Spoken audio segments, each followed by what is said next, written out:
Paz do Senhor a todos, espero que vocês tenham tido uma ótima semana, espero que vocês estejam bem. Para nossa reflexão, antecedendo o momento do lava-pés, esse texto de Romanos 15, do versículo 1 ao 7, é um texto que ressalta em muito a humildade na unidade cristã. Ou seja, a ideia desse texto, basicamente, é que nós conseguimos ser unidos em Cristo quando somos humildes.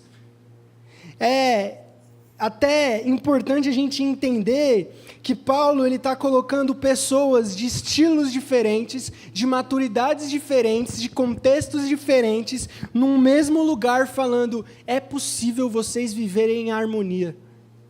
E num mundo onde a gente é constantemente desafiado a ser humilde, num mundo onde o forte deve se mostrar forte, o fraco se mostra fraco por causa do forte, no mundo onde as pessoas constantemente sobem em cima das outras, no mundo onde a gente vive para realizar os nossos sonhos e as nossas vontades, Paulo, em Romanos 15, ele vai nos ensinar que o verdadeiro forte não é o que se faz forte, mas é o que compreende o fraco. A Bíblia, na verdade, não só em Romanos, mas por toda a Escritura, ela vai de contramão com aquilo que a gente vê no mundo. No mundo onde a gente tem constantemente briga por poder, briga para ver quem é o melhor, quem é o mais forte, quem é o mais poderoso, quem é o mais importante, a Escritura constantemente vem nos lembrar que o padrão do Evangelho é totalmente diferente. No mundo onde o gênero às vezes transforma o jeito que você pode ou não ser tratado e as suas oportunidades. No mundo onde a etnia diz muito sobre você. No mundo onde a gente encontra a rodo, seja no noticiário, seja no mercado de trabalho, seja na vivência, todos os tipos de malha, a gente encontra racismo, machismo, xenofobia, a gente encontra todos os problemas possíveis de pessoas querendo ser melhor do que as outras. Mas qual que é a resposta para isso? Para um mundo que vive culturalmente transtornado e sofrendo pelos males da sociedade, seja pelo racismo, seja pelo machismo, por uma sociedade que constantemente oprime, por conta da sua cor, por conta do seu gênero, por conta da sua renda, por conta de onde você mora. E um exemplo que eu quero trazer disso, de quanto isso é estrutural e às vezes é quase imperceptível. Eu estava jogando bola um tempo atrás e eu percebi que sempre as pessoas que têm uma cor da pele um pouco mais escura, elas ganham um apelido de um jogador de futebol. Mas eu percebi que os mais claros não. Nunca. O apelido sempre vai para eles. A gente está jogando bola, o fulano é o Dembélé, o fulano é o Pelé, mas o rapaz branco nunca tem apelido. Geralmente, também nas outras igrejas que eu visitei, as pessoas de uma cor de pele diferente são tratadas de uma maneira diferente. Aquele que é oriental sempre é caçoado, ou sempre dão uma tarefa mais pesada para ele, até porque asiáticos são melhores, trabalham melhor, então tem que trabalhar mesmo, não tem que ser reconhecido. Pode ser mais duro com ele. Aonde brasileiros, tudo bem, a gente deixar para a última hora, chegar atrasado, está na nossa cultura. Ou através do porquê você é mulher, então tudo bem, você que tem que tomar conta de arrumar as coisas, né? E geralmente quem arruma tudo na igreja sempre são as mulheres. Os preparativos, as coisas, sempre ficam com elas. E às vezes inconscientemente a gente cria e a gente se alimenta de uma cultura onde tem fortes e fracos. Numa cultura onde um quer ser melhor do que o outro. Numa cultura onde eu estou acima de você, numa cultura de porque você é de determinado jeito, você tem que sofrer ou fazer tal coisa. Numa cultura onde às vezes a gente não revela o caráter de Cristo e o que é evangelho uns aos outros e à sociedade. E a gente vive nesse mundo meritocrático, onde o que importa é o mérito. Eu acho isso um pouco hipócrita, porque nem todos têm esse direito do mérito. E uma reflexão que eu tive de um professor muito famoso na internet, chama Clóvis de Barros Filho, ele é jornalista e filósofo, é um cara fantástico. E ele estava falando sobre isso de meritocracia, E ele disse que ele dá aula na faculdade, então um jovem chegou a ele e falou: professor, eu quero que o senhor inicie a aula no horário. Eu cheguei aqui no horário. É importante que você comece essa aula no horário, porque eu perco a aula, porque não é justo comigo. Só que outro aluno falou: professor, eu preciso que o senhor atrase um pouco. Porque diferente do meu colega que mora do lado da faculdade, eu moro a 2 horas de distância e trabalho antes de vir para a faculdade. E além de eu trabalhar às 8 horas por dia antes de vir para a faculdade, eu ainda tenho que pegar mais 1h30 ou 2 horas de transporte público e não consigo chegar no horário. E se o senhor começar a aula no horário, aquele que é inteligente só vai se tornar mais inteligente. E aquele que não tem o conhecimento vai deixar de ter o conhecimento. Ou seja, na verdade, o senhor só vai contribuir para que as classes continuem diferentes, para que as pessoas continuem com desigualdade, e o mais forte continue forte, e o fraco continue fraco. E a gente vive numa sociedade onde a cultura da desigualdade é muito forte, é muito grande. E como viver isso, como entender isso no corpo de Cristo, como entender isso na igreja, como Jesus trata as pessoas de diferentes etnias, de diferentes contextos. E um exemplo disso está em Romanos 15, quando Paulo fala que os que são fortes não têm o dever de se mostrar fortes, mas têm o dever de suportar as fraquezas dos fracos, não procurar agradar a si mesmos, mas considerar os outros. Outro exemplo disso é na carta de Tiago, quando os mais pobres sentavam no chão e os mais ricos sentavam nas cadeiras. E aí Tiago fala: Deus não faz acepção de pessoas. Em toda a Escritura, nós somos chamados a entender o Evangelho como aquilo que, independente da sua renda, classe, gênero ou cor, nós temos a missão de te abraçar como igreja de Cristo, como todos sendo um só, com os mesmos direitos, com os mesmos deveres, com as mesmas coisas, porque fomos salvos pelo mesmo Jesus e inseridos no mesmo corpo. Por isso eu quero rapidamente trabalhar com vocês nesses próximos minutos 3 pontos que a gente vê através de Romanos 15. E em primeiro lugar, é vivendo bem uns com os outros. Romanos 15, do 1 ao 3 diz: nós que somos fortes, temos o dever de suportar as fraquezas dos fracos em vez de agradar a nós mesmos. Portanto, cada um de nós deve agradar o próximo, visando o que é bom para a edificação dele. Porque também Cristo não agradou a si mesmo, mas como está escrito: as ofensas dos que te ofendiam caíram sobre mim. Em primeiro lugar, Paulo fala que a essência para a gente viver esse evangelho sem desigualdades, unidos, todos sendo um, é humildade. É entendendo que para viver de bem um com o outro, eu que posso ser mais maduro, não devo usar a minha maturidade para ferir o outro, mas eu que sou mais maduro, devo suportar a imaturidade dos outros. Nós, os que somos fortes, temos o dever de suportar as fraquezas dos fracos. E como seria bom se Paulo tivesse escrito: nós que somos fortes, devemos nos mostrar fortes e fazer o fraco virar forte. Mas não é isso que está escrito. Forte e fraco, a ideia do original está muito ligado à maturidade espiritual. O que Paulo está querendo dizer é que existem pessoas que têm mais bagagem, experiência na caminhada, e essas pessoas que têm mais maturidade, que são mais fortes, elas têm que suportar os fracos, elas têm que procurar agradar os outros, em vez de si próprio, porque é assim que a gente consegue ser uma igreja unida e forte.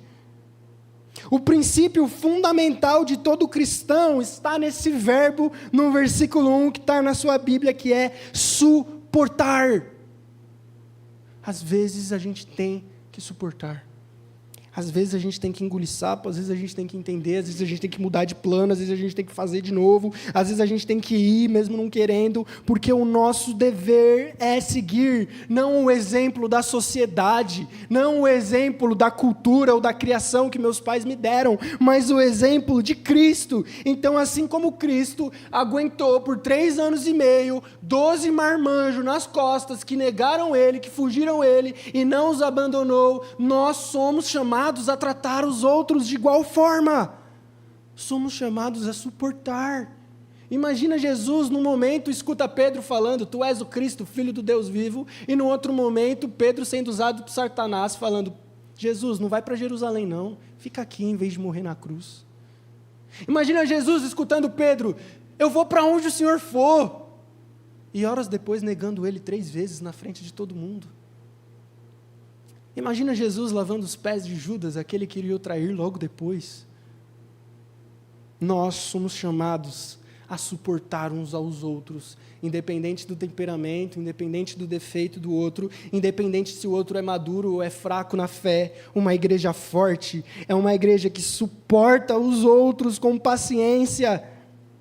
Por isso, em nossa vida cotidiana, onde a gente é muito rápido para descobrir os nossos próprios direitos, os nossos deveres, o que a gente merece, o que a gente deve receber, as nossas autoridades, o Evangelho nos ensina um caminho de abnegação, um caminho de suportar os outros, um caminho de abrir mão.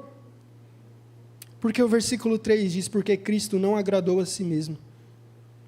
Se nem Cristo, que era Deus, ousou agradar a si próprio, miserável homem que sou, todas as vezes que quero me agradar. Segundo lugar, Romanos diz que o exemplo disso, da humildade para a união, é o próprio Cristo. Porque tudo o que foi escrito no passado, foi escrito para que tenhamos esperança por meio da perseverança e do ânimo que provém das Escrituras. Que o Deus da perseverança e do ânimo vos dê o mesmo modo de pensar entre vós, segundo Cristo Jesus. E é incrível que, percebendo durante a produção, dessa mensagem, enquanto eu estudava, a mesma citação que está escrito do mesmo modo de pensar de Cristo Jesus em Romanos 15, versículo 5, é o mesmo jeito que está escrito em Filipenses capítulo 2, versículo 4, se eu não me engano, onde Paulo fala, tenham o mesmo modo de pensar que Cristo Jesus. Paulo, constantemente, nas cartas dele para a igreja, ele faz questão de falar, o modo de vocês pensarem deve ser igual ao de Jesus. É como a gente repete 1 milhão de vezes. Não é falta de criatividade minha, não é preguiça. Mas imagina, se repetindo todas as vezes a gente ainda tem dificuldade de seguir, imagina se a gente não repetisse.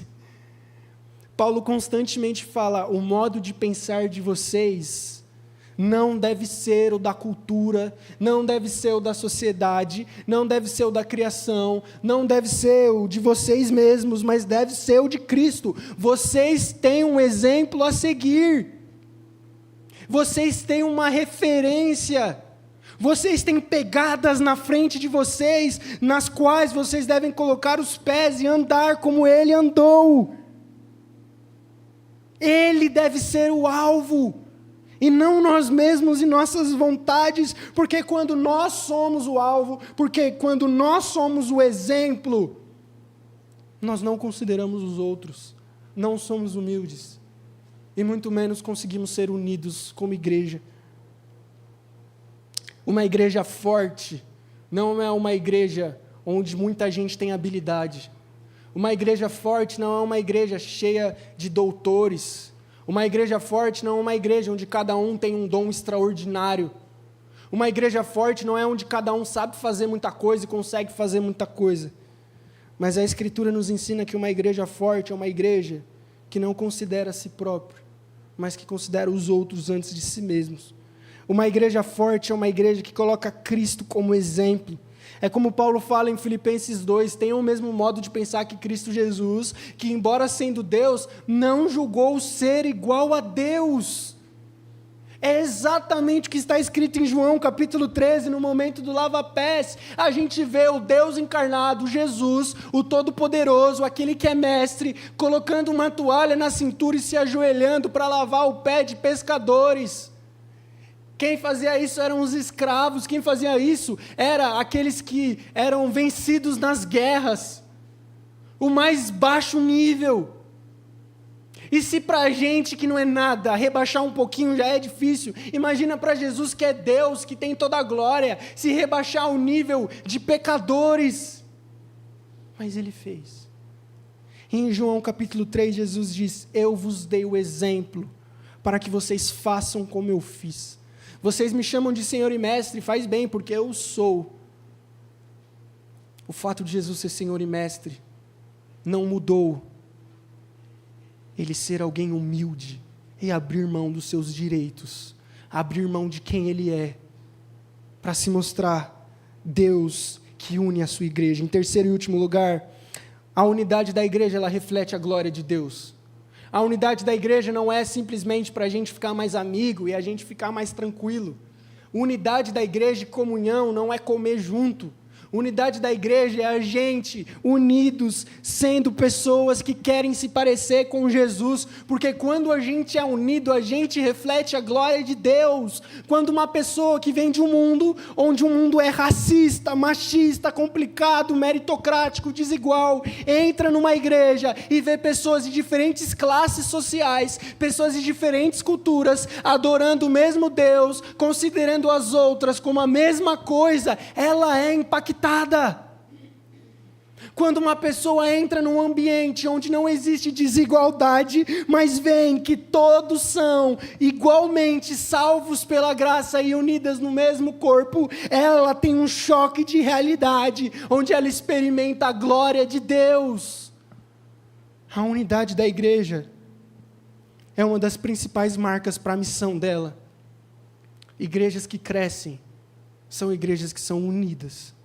Igrejas que crescem são igrejas que as pessoas se dão bem uma com as outras, não porque concordam com tudo, não porque nunca aconteceu nada chato, mas porque o principal para elas é se parecer com Jesus, é seguir o exemplo de Cristo, é entender que a partir do momento que eu começo a suportar as fraquezas uns dos outros, que eu começo a tentar me parecer com Jesus, que eu começo a trilhar esse caminho de abnegação, onde eu tomo uma cruz, onde eu nego a mim mesmo, onde eu não sou mais a última bolacha do pacote, o mais importante é entender que isso vai refletir a glória de Deus aonde eu estiver inserido, é entender que pessoas vão ser transformadas por a igreja ser assim.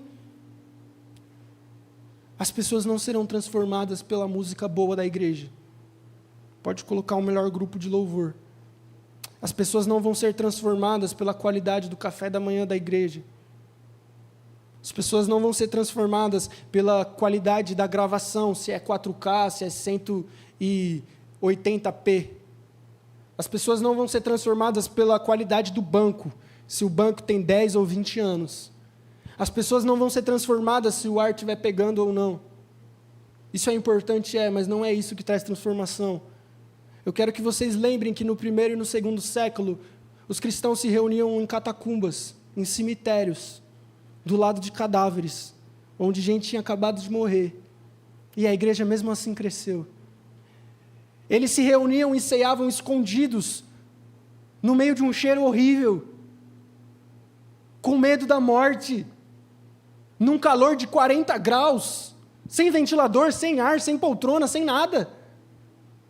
E cresceram. E refletiram a glória de Deus. Porque o mais importante não é a estrutura, não é a organização. O mais importante é o coração. O mais importante é como nós estamos reunidos. O mais importante é como a nossa mente é.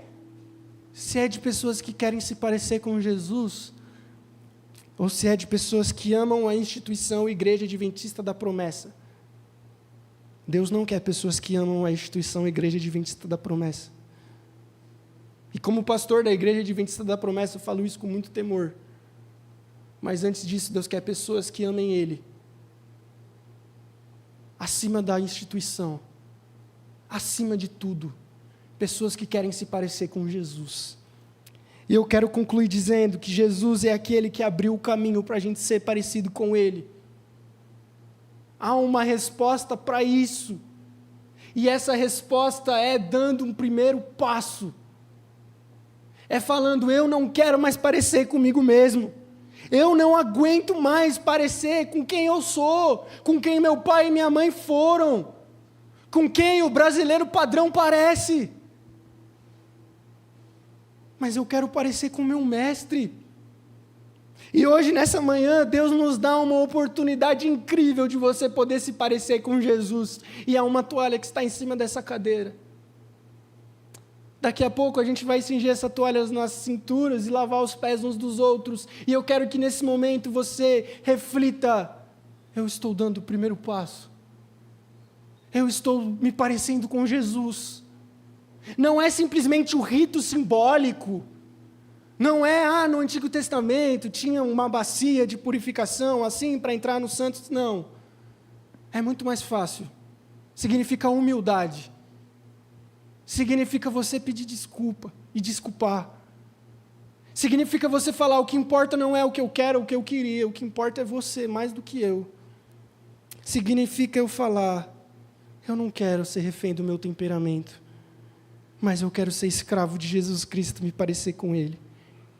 Que nesse momento de lavar pés a gente possa refletir quão distante nós podemos estar de como Jesus foi, e que esse seja um momento de renovar a nossa aliança, seja um momento em que Deus está falando mais uma vez com a igreja: se pareça comigo, recomece, faça de novo, negue a si mesmo, considere os outros superiores a você mesmo, tenha o sentimento de Cristo Jesus, pareça-se com Cristo. Toda hora a Escritura coloca essas expressões, não é para ser bonito, é para ser prático, é para ser verdade, é para a gente se parecer com Cristo. Essa é a missão da igreja, sermos discípulos de Jesus. Vamos ficar de pé, feche seus olhos em nome do Senhor. Senhor Jesus, esse é um momento de lava-pés, onde no seu evangelho, que João escreveu no capítulo 13, ele descreveu essa história, onde no momento da ceia o Senhor cingiu uma toalha na sua cintura, e se ajoelhou e começou a lavar os pés de pecadores. O Senhor que era Deus, o Senhor que era a maior autoridade, o Senhor que era o Mestre, o Senhor que era o Todo-Poderoso, nos deu o exemplo de que no reino de Deus os valores são invertidos, de que no reino de Deus o maior é o menor, o mais importante é o último, o que serve é o mais importante. Que a gente possa aprender através do exemplo que o Senhor nos deu, a cultivarmos a humildade na igreja, a cultivarmos a unidade no corpo de Cristo. Não deixe que as diferenças, não deixe que a divergência de opinião, não deixe que a divergência da vida, da cultura nossa, faça a gente se afastar uns dos outros, mas que esse milagre da salvação venha unir faixa etárias diferentes, rendas diferentes, culturas diferentes no mesmo corpo, onde pessoas se amam, onde pessoas negam a si mesma em prol do outro e vivem de bem uns com os outros, porque tem como missão e propósito se parecer com Jesus. Que o Senhor possa se manifestar nas nossas vidas, que seu Espírito Santo possa usar esse momento para lapidar o nosso coração e fazer com que a gente seja discípulo de Jesus. É isso que nós oramos em nome do Senhor. Amém. Eu te convido nesse momento você dar um abraço no seu irmão, desde já e desejando uma feliz ceia, encontrar o seu par para o momento de lava-pés. E nesse momento de confraternização, ser um momento onde a gente se parece cada vez mais com Jesus.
Nesse sangue lavado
de cruz erigiu, dela o dia fugir, como emblema de vergonha e dor.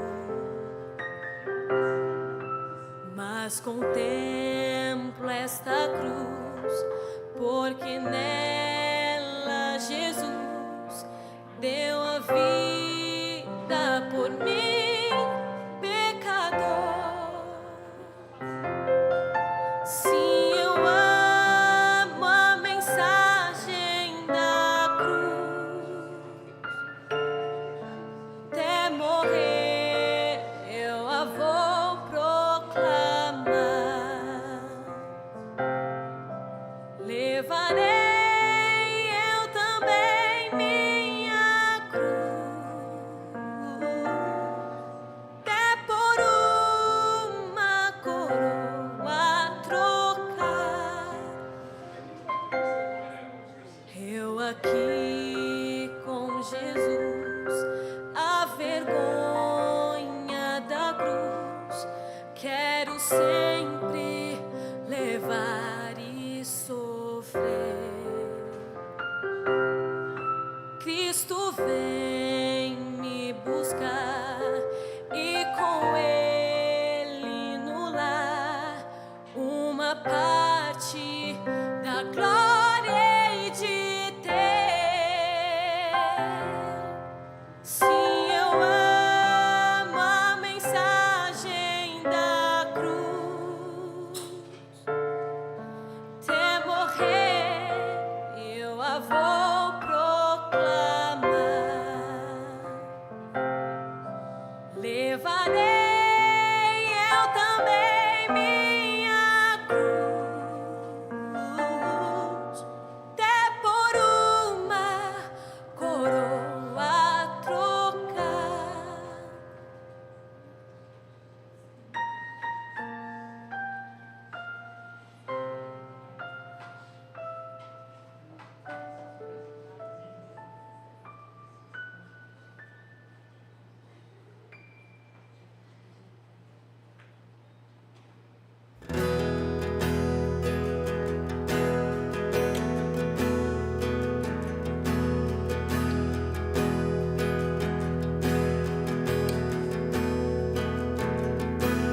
O cordeiro que sofreu, traído pelos seus, ele carregou por mim todo o pecado meu.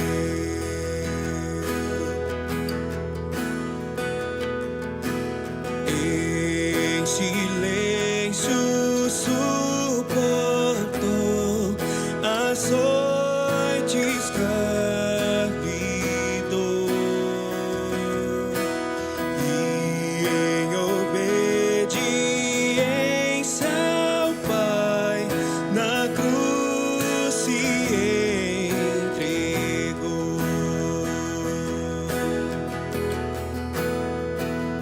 Numa rude cruz me salvaste, derramaste ali teu amor. Minha alma cantará, aleluia, glória e honra a ti, Senhor.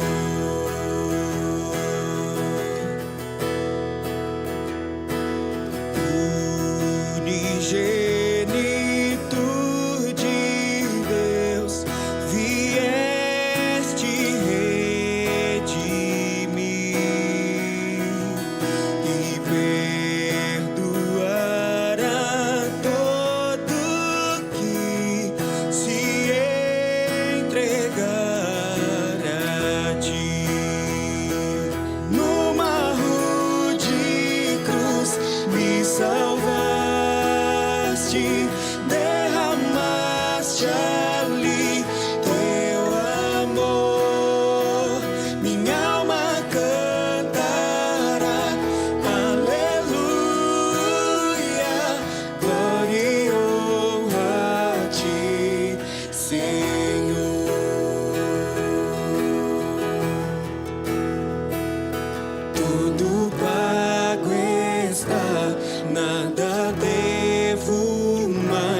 pelo sangue que derramou na cruz, o pecado já não me prende mais. Quem Jesus livra, livre viverá. Tudo pago está, nada devo mais.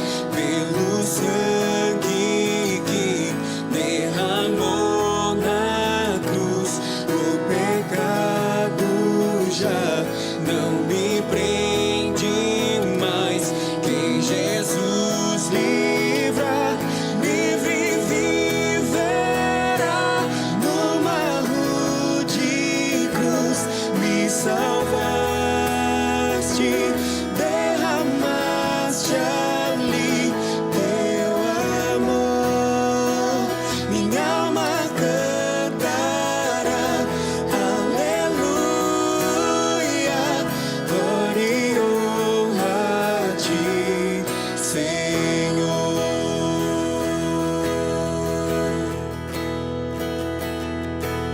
Quando a pedra se moveu e nada se encontrou, aleluia, glória a Deus, Jesus ressuscitou.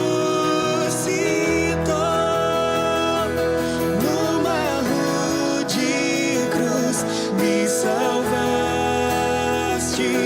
derramaste ali teu amor. Minha alma cantará, aleluia, glória e honra a ti, Senhor. Glória e honra a ti, Senhor.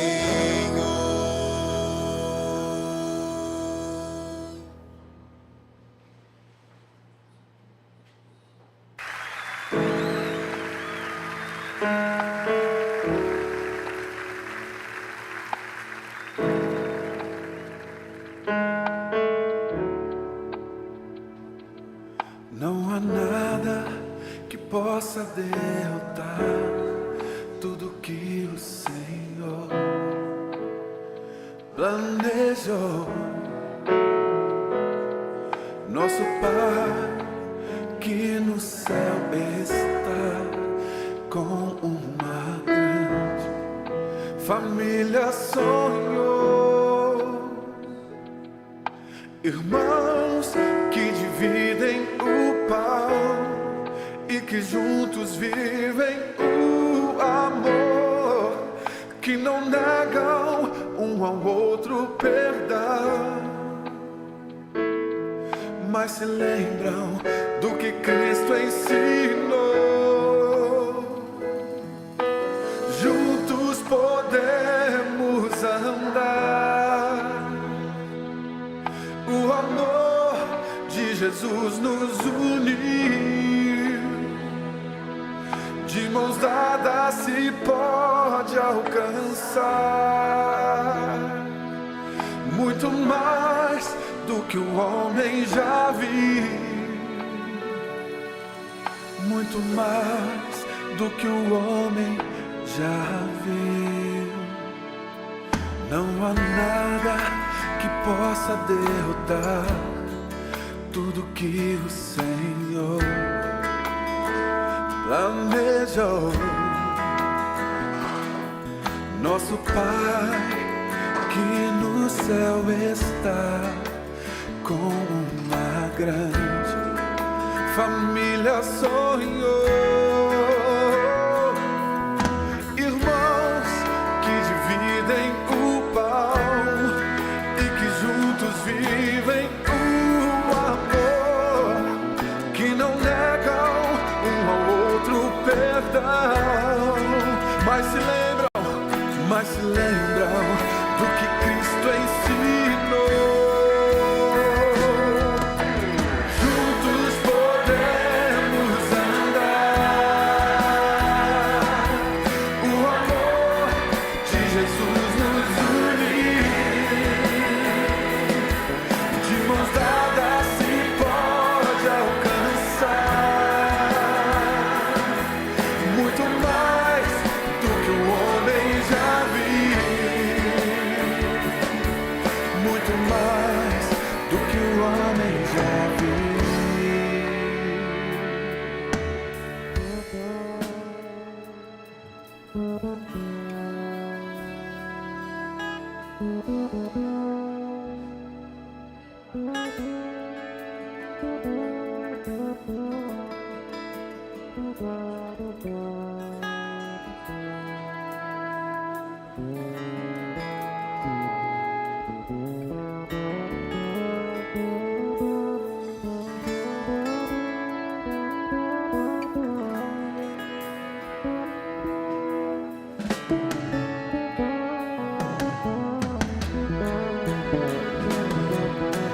Juntos podemos andar, o amor de Jesus nos unir. De mãos dadas se pode alcançar muito mais do que o homem já viu. É a família do Senhor. Juntos podemos andar, o amor de Jesus nos unir. De mãos dadas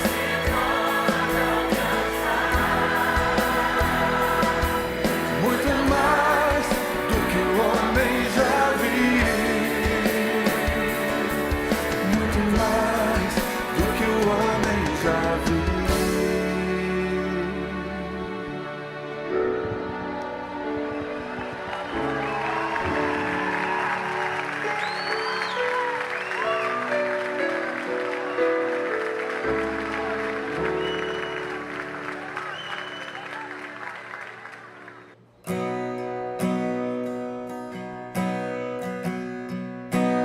Quem é esse que vem nos abraçando? Quem é esse que vem nos constrangendo com o olhar? Ele é tão sábio, ensina em amor. Ele é tão manso, cuida dos corações. Quem é esse que vem nos abraçando? Quem é esse que vem nos constrangendo com o olhar? Ele é tão sábio, ensina em amor. Ele é tão manso, cuida dos corações. Ele entrou em casa, ele está na mesa, ele nos observa, sabe que o esperamos. E ao partir o pão, os nossos olhos se abrem e reconhecemos quem tu és. Ao som da tua voz, os nossos corações queimam de amor, queimam de amor. E ao partir o pão, os nossos olhos se abrem e reconhecemos quem tu és. Ao som da tua voz, os nossos corações queimam de amor, queimam de amor. Nós arrumamos a casa, perfumamos ela toda, nós preparamos a mesa, dá-me um lugar de honra. Nós arrumamos a casa, perfumamos ela toda,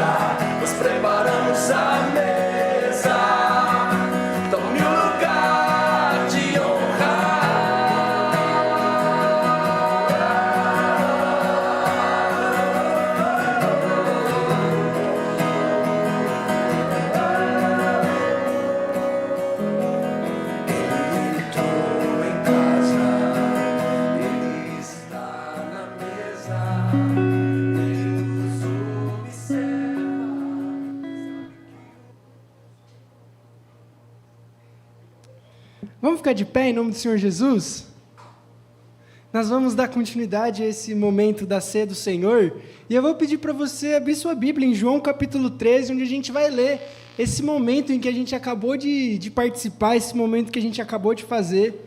João capítulo 13, o Evangelho, onde vai narrar essa história, onde Jesus lava os pés dos discípulos. Essa história está, na verdade, até exclusivamente no Evangelho de João.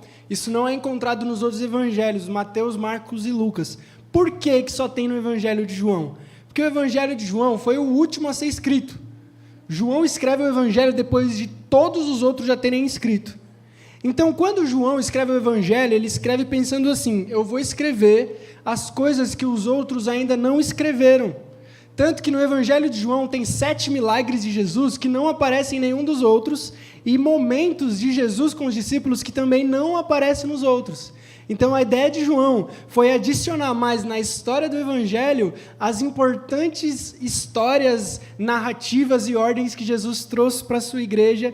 E uma dessas histórias, uma dessas ordenanças importantes que João entendeu que a igreja precisava lembrar e precisava ter escrito, o Espírito Santo o inspirou para que hoje a gente tivesse acesso a esse conteúdo, a isso que Jesus fez e continuasse. É em João capítulo 13, onde Jesus lava os pés dos discípulos. E diz assim o texto a partir do versículo 1. Um pouco antes da festa da Páscoa, sabendo Jesus que havia chegado o tempo em que deixaria este mundo e iria para o Pai, tendo amado os que estavam no mundo, amou-os até o fim. Estava servido o jantar e o diabo já havia induzido Judas Iscariotes, filho de Simão, a trair Jesus. Jesus, sabendo que o Pai havia posto todas as coisas debaixo do seu poder, que viera de Deus e que voltava para Deus, levantou-se da mesa, tirou a capa e colocou uma toalha em volta da cintura. Depois disso, derramou água em uma bacia e começou a lavar os pés dos seus discípulos, enxugando-os com a toalha que estava na cintura. Então chegou até Simão Pedro, que lhe disse: Senhor, você vai lavar meus pés? E Jesus respondeu: você não compreende agora o que eu estou fazendo, mais tarde, porém, entenderá. Mas Pedro disse: nunca que você vai lavar os meus pés. E Jesus respondeu: se eu não os lavar, você não tem parte comigo. Simão Pedro, porém, respondeu: então, Senhor, não lava só os pés, mas também as mãos e a cabeça. E Jesus disse: quem já se banhou precisa lavar apenas os pés, porque o corpo já está limpo. Vocês estão limpos, mas nem todos. Jesus sabia quem iria traí-lo, por isso disse que nem todos estavam limpos.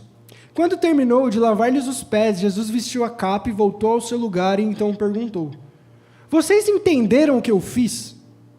Vocês me chamam de mestre e senhor, e é com razão, porque eu de fato sou.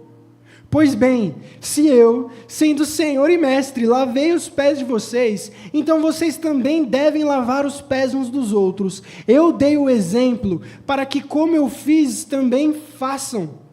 Em verdade eu lhes digo que nenhum escravo é maior do que o seu senhor, e nenhum enviado é maior do que aquele que o enviou. Agora que vocês sabem dessas coisas, bem-aventurados são vocês se vocês a praticarem. Essa é a história que narra esse momento muito belo. Eu acho que se pudesse resumir o cristianismo, o que é a igreja, o que é Jesus, o que é ser cristão, uma das melhores histórias para refletir isso é o lava-pés. É a história de Jesus, que era Deus. E é incrível que o texto começa falando que o Pai colocou sobre Jesus o poder sobre todas as coisas. E a reação de Jesus a ter o poder sobre todas as coisas foi colocar uma toalha na cintura e lavar os pés de pecadores. Eu acho que isso resume o que é cristianismo. Isso resume como nós devemos nos portar. Isso resume como nós devemos agir. Isso resume aquilo que Cristo quer para a igreja. É como o capítulo conclui nessa história. Agora que vocês sabem dessas coisas, felizes vocês são se a praticarem. O caminho de negar a si mesmo, o caminho de ser humilde, o caminho de se parecer com Jesus não é um caminho triste, não é um caminho de sofrimento cruel, mas Jesus afirma que se a gente praticar essas coisas, somos felizes. Então, depois desse momento, eu te convido a fechar os olhos e orar comigo em nome de Jesus.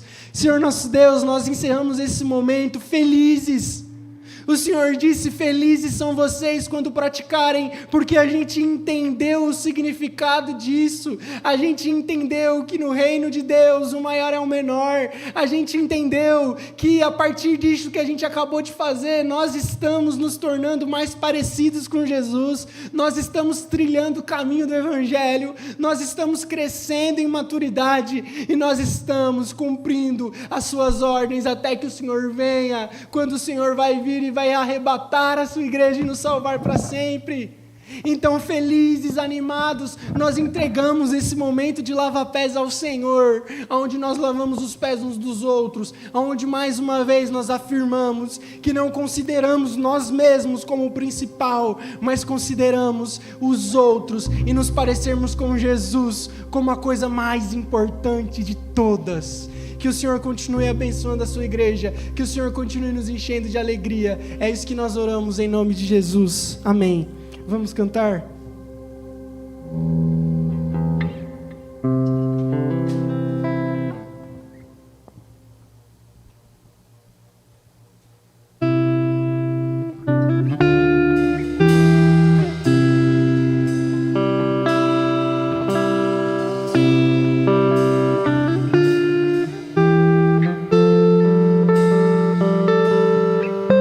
Jesus é o centro de tudo que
Agora é o momento que a gente pode continuar adorando a Deus através das nossas ofertas. Então eu vou pedir para você fechar os seus olhos em nome de Jesus.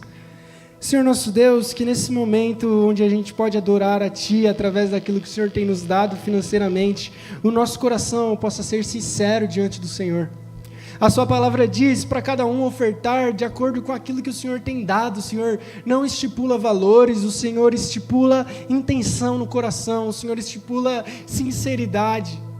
E com os nossos corações diante do Senhor, nós queremos ofertar a Ti com tudo que nós somos, com tudo que aquilo que o Senhor tem nos dado, para que o Seu Evangelho continue avançando. Então que cada oferta, que cada valor arrecadado tenha o propósito de glorificar o Seu nome, tenha o propósito de fazer com que a Sua igreja esteja cada vez mais forte. É isso que nós oramos em nome de Jesus. Amém. Você pode ofertar vindo até aqui à frente, através do envelope que tem à frente do seu assento, ou através do QR Code da chave Pix que está aparecendo aí na tela, em nome de Jesus.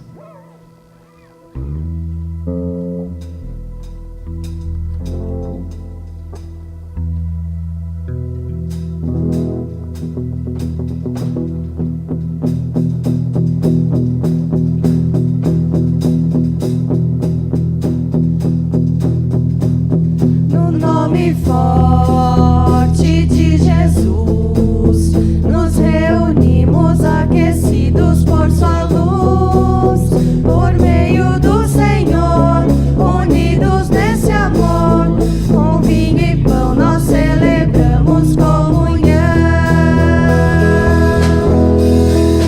No nome forte de Jesus, nos reunimos aquecidos por Sua luz, por meio do Senhor, unidos nesse amor, com vinho e pão nós celebramos comunhão. Não me sinto estranho aqui, esse é o meu lugar, no perdão que tenho em Ti, aprendo a perdoar. Quem serve o vinho e parte o pão é o próprio Cristo ressurreto e nosso irmão. O Rei da terra e céus é nosso anfitrião. Com vinho e pão nós celebramos comunhão. Não me sinto estranho aqui, este é o meu lugar, no perdão que tenho em Ti, aprendo a perdoar. Quem serve o vinho e parte o pão é o próprio Cristo ressurreto e nosso irmão. O Rei da terra e céus é nosso anfitrião. Com vinho e pão nós celebramos comunhão. Entre o povo do Senhor, verdadeiro lar, Cristo está presente aqui, neste celebrar, e logo vamos nos reunir no grande encontro preparado que há de vir, na glória do Senhor, em todo esplendor, com vinho e pão celebraremos comunhão.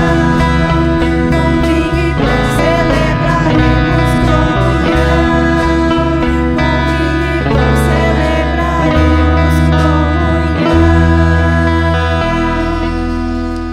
Glória a Deus. Abra sua Bíblia no Evangelho de Lucas, no capítulo 22, em nome do Senhor Jesus.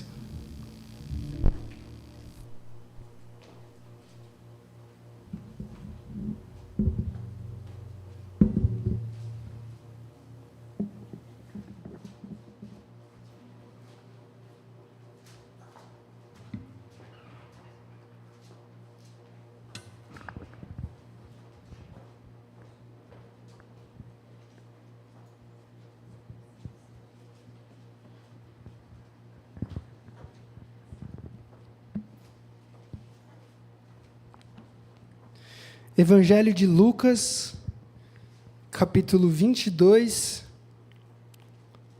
e nós vamos ler do versículo 7 até o versículo 22, em nome de Jesus.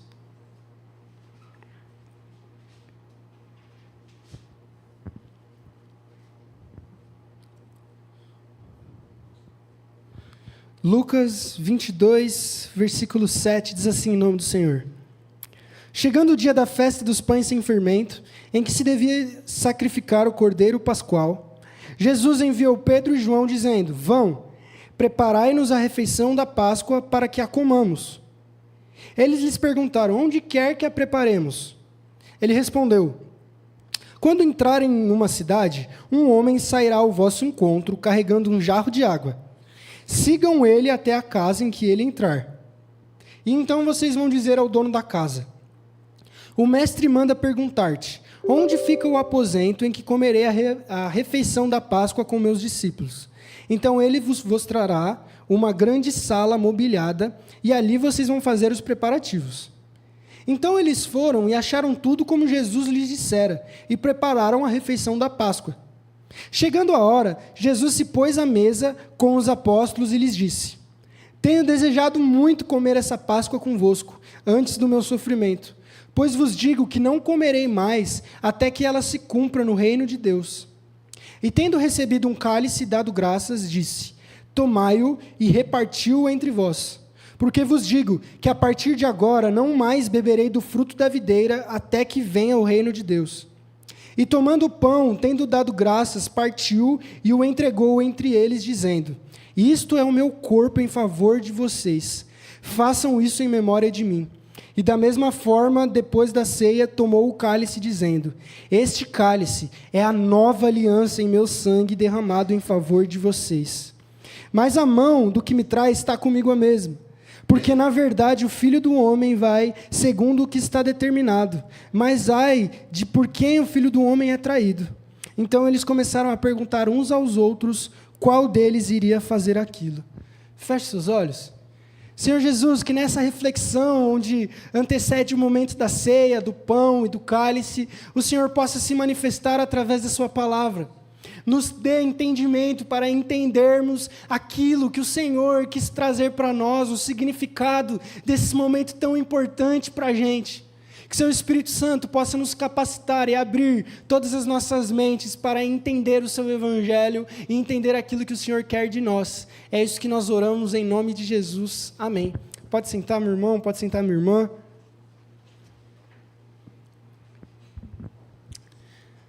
O título dessa breve reflexão, em que a gente vai anteceder o momento do pão e do vinho, é o significado da ceia.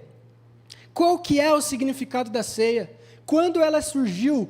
Por que ela surgiu? São perguntas muito importantes e muito honestas da gente fazer. O que significa a ceia? A ceia é a mesma coisa da Páscoa? A ceia só deve ser na Páscoa? Qual que é a diferença da Páscoa judaica para a ceia cristã? E por que ela aconteceu? O texto de Lucas 22 vem nos ensinar sobre isso. E ele vem falar de toda essa história, de como aconteceu esse momento da ceia. Então, nesse momento onde a gente vai anteceder essa importante ritual, cerimônia na igreja, é importante a gente entender o que significa isso. O que significa o pão? O que significa o vinho? O que significa a presença do Senhor? E, em primeiro lugar, a ideia aqui do texto de Lucas, quando ele narra a ceia do Senhor, é fazer isso em memória de Jesus. A ceia, ela é um memorial do Senhor. Na ceia, nós não somos canibais, a gente não está comendo literalmente o corpo de Cristo, como acreditam algumas igrejas. Tem igrejas que no momento da ceia, você não pode morder o pão, porque como é o corpo de Cristo, você vai estar machucando Jesus. Então você tem que colocar o pão na boca até que ele derreta. Há ceias que acreditam então que a ceia é literalmente comer o corpo de Jesus.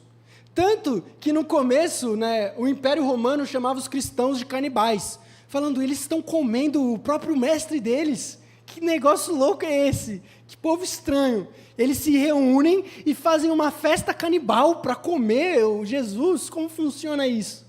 Então, isso era uma ideia que tinha, né, na época lá do 1º e 2º século do Império, mas a ceia, obviamente, não significa comer literalmente o corpo de Cristo, mas a ceia é um memorial. A ceia é quando a gente pega o pão e o cálice, e eles são símbolos, elementos que nos trazem a lembrança do sacrifício de Jesus.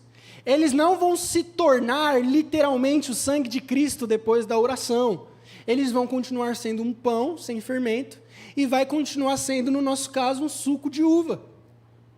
Mas isso não é porque não é literalmente o corpo de Cristo, que é qualquer pão e é qualquer suco. Então, para a gente entender o significado da ceia, em primeiro lugar, ela é um memorial do sacrifício de Jesus. O pão que a gente vai comer simboliza o corpo de Cristo. É um elemento pedagógico que Deus trouxe para a igreja, para a gente poder experimentar esse sacrifício de Jesus de maneira física. Então, quando a gente pega o pão, quando a gente pega o cálice com o suco, a gente está relembrando, a gente está trazendo à memória nossa aquilo que Jesus fez à cruz por nós. Mas além disso, não é simplesmente um memorial, não é simplesmente uma lembrança. Os elementos da ceia não são só uma recordação, mas existe outro aspecto da ceia que se chama presença mística. A partir do momento em que a gente come do pão e bebe do suco de uva, a presença de Jesus entra em nós de uma maneira especial do que em qualquer outro evento ou culto. Então a ceia ela tem esses dois significados. Em primeiro lugar, a ceia é um memorial, é uma recordação do sacrifício de Jesus. E em segundo lugar, durante a ceia, a presença de Cristo, ela está nos elementos e no momento de uma forma mais espetacular do que em qualquer outro momento da igreja.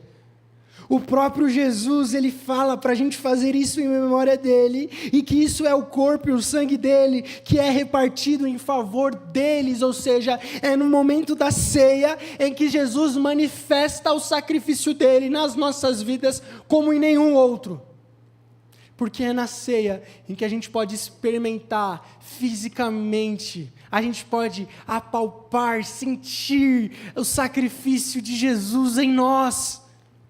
Por isso que quando Paulo vai escrever sobre a ceia, em 1 Coríntios, ele é tão duro, ele é tão rígido, porque não é simplesmente uma recordação. Os elementos, a cerimônia, o momento, se trata da manifestação espiritual de Jesus no nosso meio. Por isso que os puritanos, um grupo de crentes na Inglaterra, quando tinha ceia, era muito normal que na semana da preparação, eles ficassem a semana inteira se reunindo em oração. E alguns, às vezes, por zelo excessivo, deixava de tomar ceia. E sabe qual era a alegação deles? Nessa semana eu tomei o nome de Deus em vão. Nessa semana eu menti uma hora. É óbvio que não é isso que a gente tem que fazer, né? Não é um exemplo, a gente deixar de tomar ceia. Mas eu estou pegando essa história para mostrar a tamanha reverência e entendimento que eles tinham da mesa do Senhor, como um momento ímpar, como um momento diferente de todos, como um momento em que o próprio Cristo vai se manifestar nos seus filhos e filhas de uma maneira fenomenal. Por isso que a gente não pode deixar de fazer parte dela. Por isso que Paulo fala, examine-se a si mesmo e coma.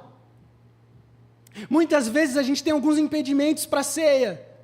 Muitas vezes a gente deixa de participar da ceia por algumas questões, mas não é isso que a palavra nos ensina. Se você tem alguém a perdoar, se você tem que pedir perdão para Deus ou fazer alguma coisa, faça e participe, mas não deixe de participar, porque esse é o momento mais importante da história da igreja.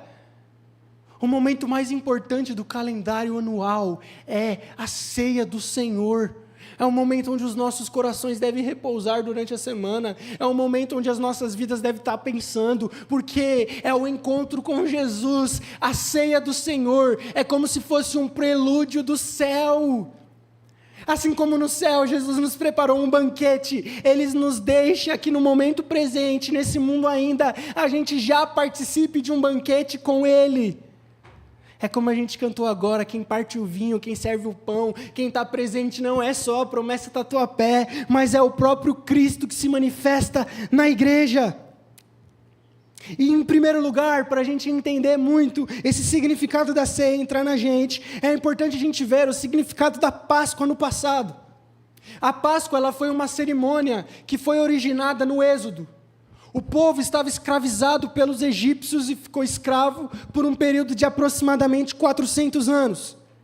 Páscoa em hebraico significa passagem, ou seja, é a passagem do povo pelo Mar Vermelho, é a passagem do povo da escravidão para a liberdade, é a passagem de Deus quando viu os umbrais das portas com o sangue do Cordeiro, por isso chama Páscoa, passagem.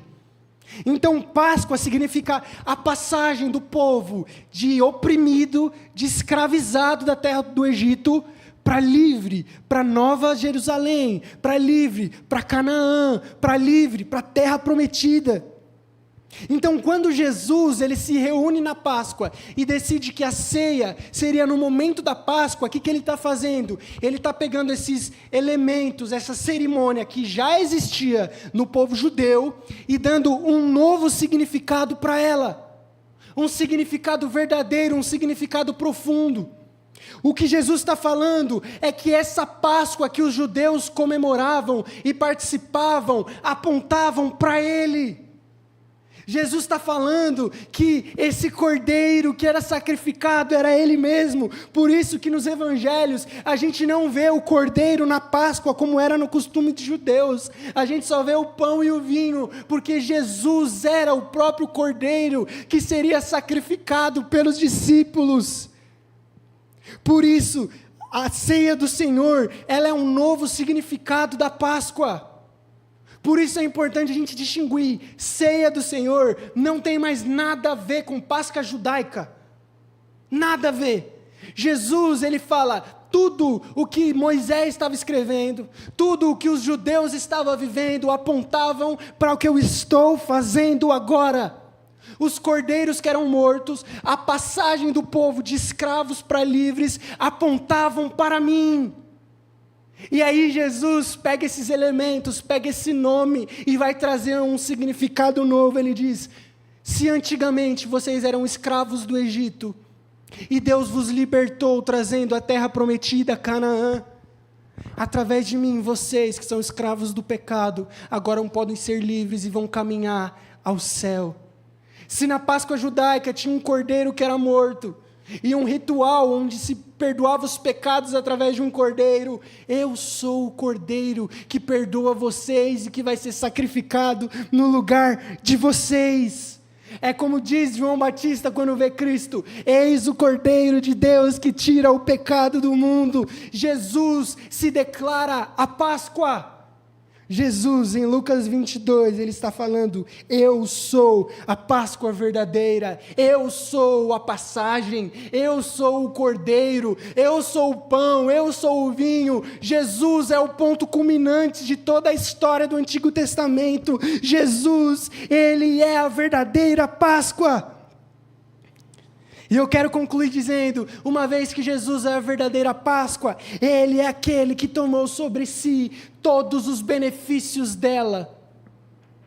Por isso, que a partir do momento em que a gente come do pão e bebe do cálice, a gente está nessa cerimônia de passagem, onde nós que éramos escravos do pecado, reafirmamos a nossa salvação em Cristo. Nós que era oprimidos pelo Egito, pelo reino das trevas, pelo pecado, agora nós estamos caminhando rumo ao céu, salvos pelo Cordeiro Pascual, que foi entregue na cruz, Jesus Cristo. A ceia é uma maneira da gente relembrar de como nós fomos salvos, purificados de nós mesmos, restaurados e reconciliados com Deus através do corpo de Jesus.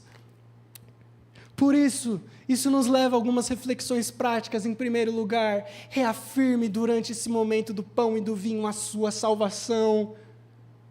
Relembre como você era antes de conhecer a Cristo. Relembre quão perdido eu e você estávamos antes de Jesus mudar as nossas histórias. Use esse momento para relembrar os seus pecados em direção à cruz, onde fez você livre. Relembre a história da sua vida sendo transformada quando Jesus entrou nela. Relembre quão miserável pecador era eu e você antes de Jesus ser entregue por nós. Em segundo lugar, enquanto a gente relembra esse sacrifício de Jesus, renove a sua aliança com Ele, renove a sua salvação com Ele, renove a presença de Deus na sua vida. A Páscoa é o momento onde Deus vem nos trazer ânimo, motivação. Se você está desanimado, se você está cansado, se as coisas da vida têm pesado, aproveite esse momento, porque é durante o pão e o vinho que Deus vai se manifestar em você e renovar as suas forças através da salvação que Ele deu na cruz. Não se trata só de um ritual, mas se trata de um meio de graça, é um convite para experimentar a salvação de Jesus. Por isso, não deixe de participar dela. Não deixe de fazer parte da ceia do corpo de Cristo. Fica de pé em nome do Senhor Jesus, vamos orar. Que ao tomarmos o pão e o vinho, a gente possa recordar esse sacrifício de Jesus, que salvou o mais terrível dos pecadores. Que essa ceia possa apontar para essa obra redentora de Jesus, onde Ele levou o pecado da humanidade e transformou quem nós éramos de uma vez por todas.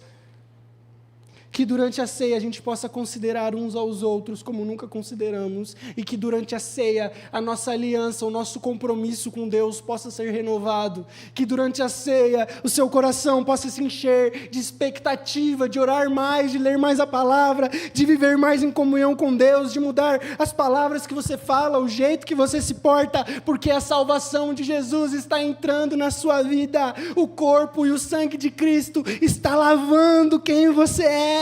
Durante esse momento, Jesus está se manifestando na sua igreja. E não tem como eu falar se você não pode participar da ceia, porque você ainda não é batizado. Batize-se. O batismo é inserção no corpo de Cristo. Alguns perguntam, por que os batizados participam e os não batizados não? Qual que é a base bíblica para isso? Eu respondo, o batismo é a inserção de nós no corpo de Cristo. Quando a gente se batiza, a gente está falando, eu estou pertencendo ao corpo de Jesus, à igreja. A pessoa que não se batizou em nome de Cristo, com a consciência própria, querendo fazer isso, ela ainda não assumiu esse compromisso público de pertencer de fato ao corpo de Cristo espiritualmente. Então, como nós vamos ter comunhão com Jesus, através do pão e do vinho, sem pertencer ao corpo dele?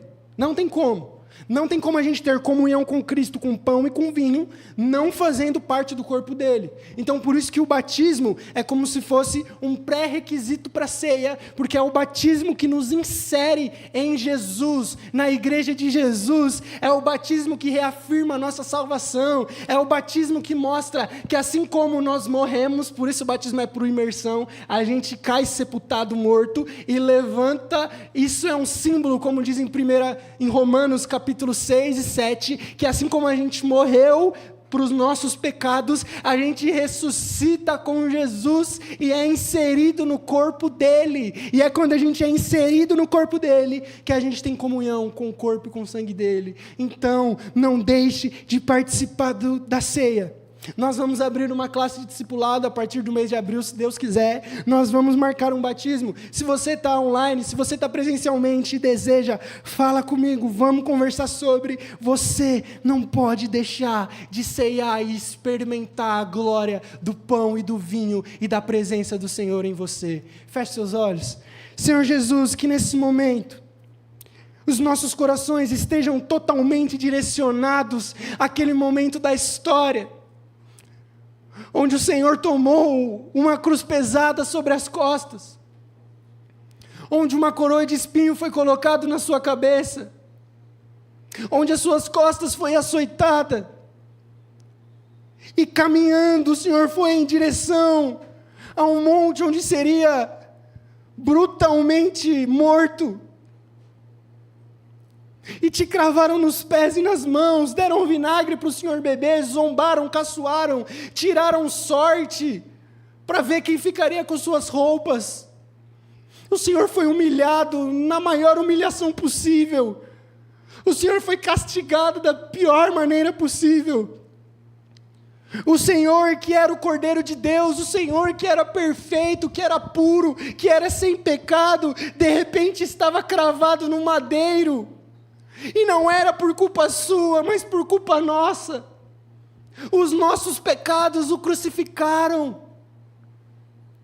E por amor a nós, por amor ao mundo, por amor aos teus filhos e filhas que herdariam a salvação, o Senhor, numa cruz, nu, morrendo, sofrendo, decidiu mostrar a maior prova de amor da história da humanidade, onde o Senhor se entregou a cada homem e mulher que está aqui presente.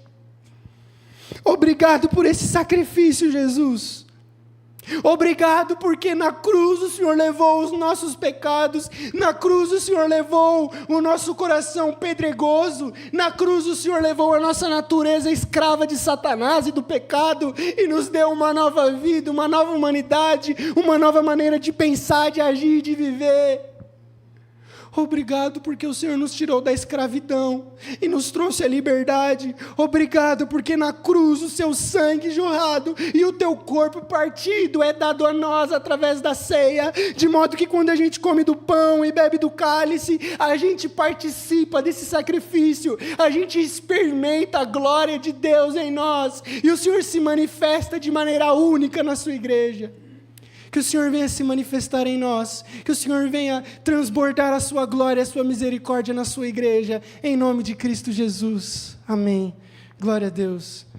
Nesse momento a gente vai servir o pão e vinho, convido as diaconisas escaladas para isso, e se você for participar da ceia, eu peço para que você permaneça de pé, e no momento que você pegar o pão e o cálice, você vai se sentando, e a gente vai esperar uns pelos outros, em nome de Jesus. Então, pegou o pão e o vinho, se senta para a gente saber se já não entregou, para não dar duas vezes, e aí a gente espera uns pelos outros, e primeiro a gente come o pão e depois o vinho, amém?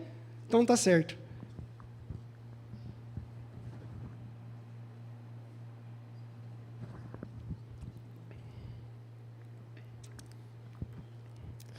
Como disse Jesus em Lucas 22, e tendo recebido um cálice e dado graças, disse, tomai-o, e repartiu entre vocês.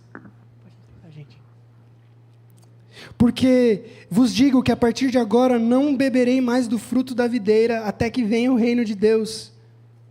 E tomando o pão e tendo dado graças, partiu e entregou a eles, dizendo, isto é o meu corpo dado em favor de vocês. Façam isso em memória de mim. Em Hebreus capítulo 10, ele continua a ideia, o autor, ele diz que é através do corpo físico de Jesus, entregue na cruz do Calvário, que nós somos aceitos por Deus. Como diz o texto, fala que agora nós temos plena confiança e coragem de adentrar no Santo dos Santos, pelo corpo rasgado na cruz, pelo corpo entregue por Jesus naquele momento. E ele diz, pelo novo e vivo caminho que ele nos abriu através do véu, isto é o seu corpo, através do pão, através do corpo de Jesus que foi partido e entregue, nós temos acesso a Deus, nós temos confiança a Deus, nós temos agora confiança para falar com Deus, para viver com Deus, para ser transformado com Deus. Por isso ele diz, aproximemo-nos então com um coração sincero, com plena certeza de fé, com o coração purificado, com a má consciência limpa, com o corpo lavado, com uma fé e esperança inabalável, porque o sacrifício de Jesus está fazendo efeito nas nossas vidas. Foi através desse corpo que Isaías, no capítulo 53, ele falou que ele foi quebrado por nosso meio, foi partido em nosso lugar. Ele fala que ele levou sobre si todos os nossos pecados e que por suas pisaduras nós fomos salvos, curados.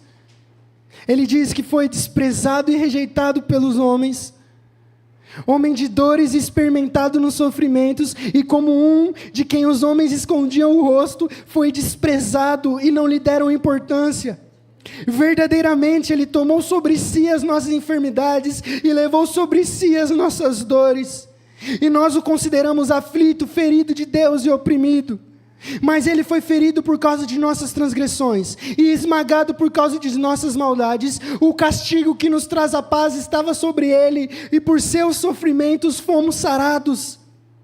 No passado nós andávamos desgarrados como ovelhas, cada um se desviava por seu próprio caminho, mas o Senhor fez cair a maldade de todos nós sobre Ele. Ele foi oprimido e afligido, mas não abriu a boca. Como um cordeiro que é levado ao matadouro, e como a ovelha muda diante dos seus tosqueadores, Ele não abriu a boca. Ele foi levado por juízo opressor, e por a sua descendência ninguém o considerou. Ele foi tirado da terra dos seres viventes, ferido por causa da transgressão do povo. Lhe deram uma sepultura com os ímpios, e ficou com um rico na sua morte, embora nunca tivesse cometido injustiça, nem engano nenhum da sua boca. Foi da vontade do Senhor o esmagá-lo e fazê-lo sofrer. Apesar de ter sido dado como oferta pelo pecado, Ele verá a sua posteridade. O Senhor prolongará os seus dias, e a vontade do Senhor prosperará nas suas mãos. Esse é um texto onde Isaías narra esse sacrifício de Jesus, onde Jesus levou todos os nossos pecados e ressuscitou, nos dando esse momento da ceia. Por isso eu te convido a, com pão e vinho na mão, nós cearmos esperando uns pelos outros.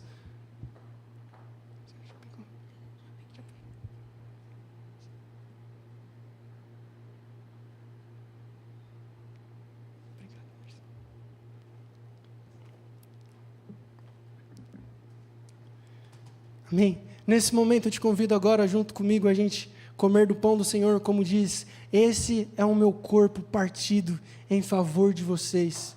É esse o corpo de Jesus que foi partido, que sofreu todos os pecados, que levou sobre si todas as suas transgressões. Todos os açoites de Jesus eram por nossa culpa, e é a partir deste corpo, foi a partir desse pão que Ele celebra através de nós, que a gente pode experimentar essa salvação de Jesus. Comamos dele todo, do pão, em nome de Jesus.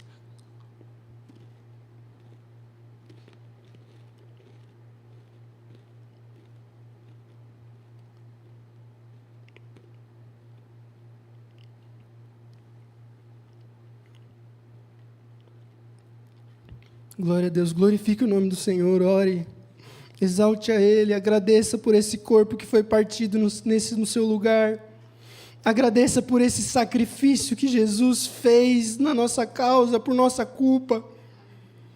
Jesus não merecia, Jesus era puro, Jesus era perfeito. Jesus, era para a gente estar lá. A cruz era para ser nossa. Era para a gente tê-la carregado, era para a gente ter sofrido e morrido pelos nossos pecados.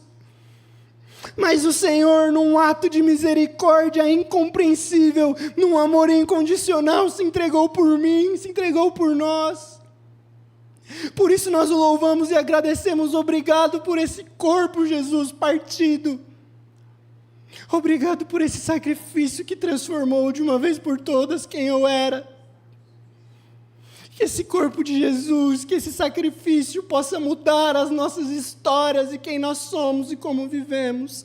Em nome de Cristo Jesus. E Jesus, tomando o cálice, disse: não beberei mais do fruto da videira até a minha volta. E Ele falando: este é o meu sangue, bebam em memória de mim. Bebamos dele todo em nome de Jesus.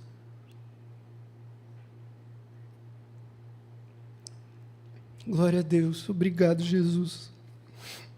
Obrigado por esse sangue que foi derramado, Jesus. Obrigado, Jesus, porque o Senhor transformou a nossa história na cruz.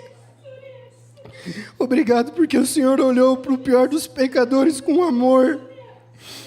E naquele madeiro o Senhor cravou todos os nossos pecados, inseguranças e dúvidas. Obrigado porque num caminho que levava à morte, de repente o Senhor nos redirecionou e nos levou num caminho de vida.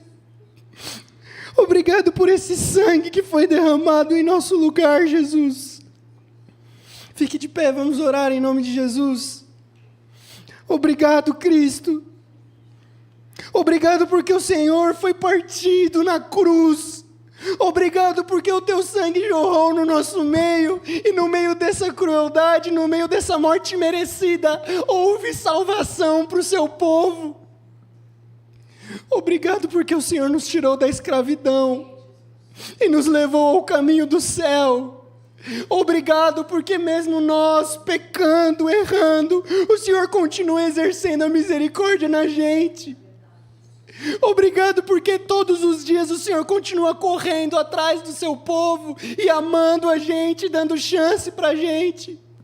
Obrigado por não ter desistido da humanidade. Obrigado pelo Senhor não desistir de nós, mas renovar a sua misericórdia todos os dias.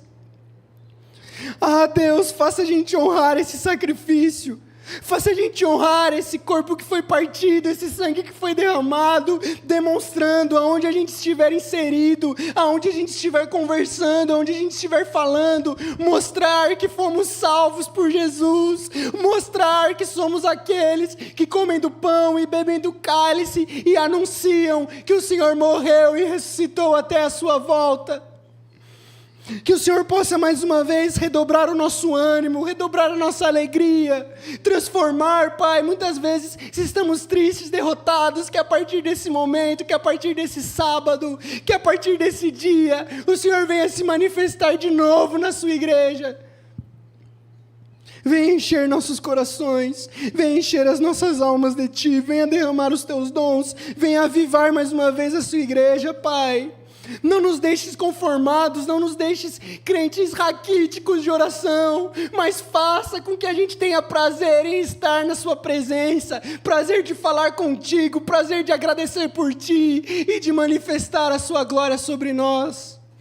Obrigado por esse sacrifício, Jesus. É isso que nós oramos em nome de Jesus. Amém. Vamos louvar, vamos cantar ao Senhor.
Deus, esse Jesus que vive, esse Jesus que nos deu esse momento de participarmos da ceia. E nós vamos caminhar para o final, encerrando com esse louvor que foi o primeiro, onde a gente agradece por essa vida, onde a gente agradece por tudo aquilo que o Senhor tem nos dado, onde a gente agradece por todo esse momento que Deus nos deu a oportunidade de participarmos. Então cante com a gente em que a gente agradece por todo esse bem que nos foi dado, por todo esse momento que Cristo nos proporcionou a participarmos em nome de Jesus.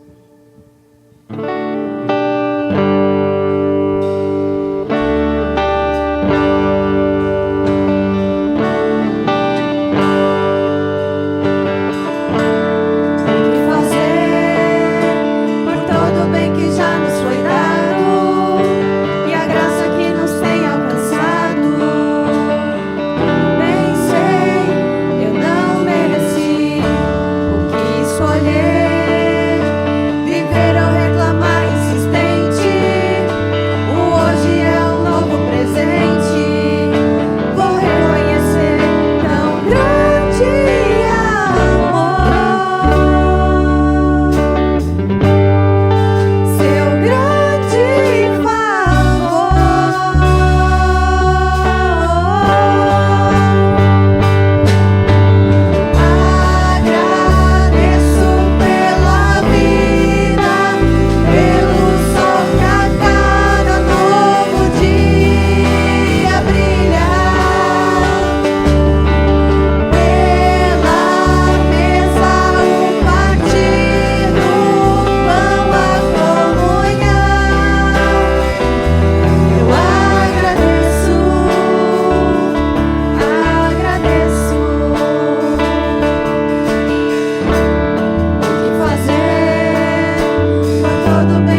Glória a Deus, nós já estamos caminhando ao final de mais um culto, de mais uma ceia, e eu quero terminar esse momento agradecendo por sua presença.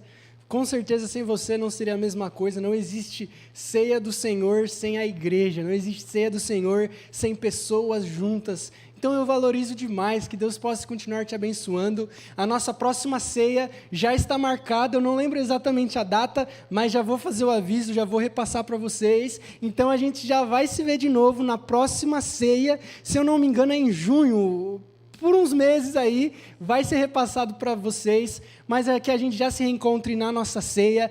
Agora, depois da ceia, a gente tem outro evento importante, que é a nossa vigília, dia 26 de abril, que renovados por Deus, renovados pelo Espírito Santo, a gente possa já se consagrar, já imaginar, já orar por essa vigília, que Deus possa dar dons à sua igreja, que Deus possa animar a gente, que Deus possa reunir o seu povo em oração, porque é um povo reunido em oração, que experimenta as glórias, as majestades e os poderes do Senhor. Então a gente está chegando ao final de mais uma ceia. Muito obrigado por tudo, obrigado a todos que participaram. Se você deseja participar, se você está nos assistindo online, não conseguiu participar hoje, nós vamos ter outra ceia, e na nossa próxima ceia você tem que estar com a gente. O pastor Zezinho exclusivamente não esteve presente nessa ceia, porque ele teve que, de última hora, resolver uma demanda na igreja de Terezinha, por conta da necessidade de um representante regional. Mas, se Deus quiser, na próxima ceia, teremos também a oportunidade de cearmos com ele. Esses são os nossos avisos. Amanhã nós temos culto às 19 horas, e quero despedir vocês orando. Feche seus olhos em nome de Jesus. Senhor nosso Deus, muito obrigado por tudo que o Senhor tem feito, obrigado por esse momento que o Senhor nos proporcionou a participarmos. Que o Senhor, Pai, nos dê um bom retorno para as nossas casas. Que nesse sábado a gente possa voltar um pouco mais reflexivo, um pouco mais